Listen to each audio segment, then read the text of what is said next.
సుఖాలతో సుగుణాల మెట్లపై నడిపించి కనిపించు అయ్యప్ప స్వామి.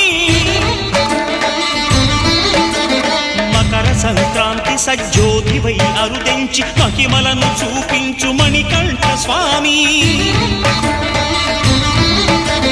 కర్మబంధము బాపు ధర్మశాస్త్ర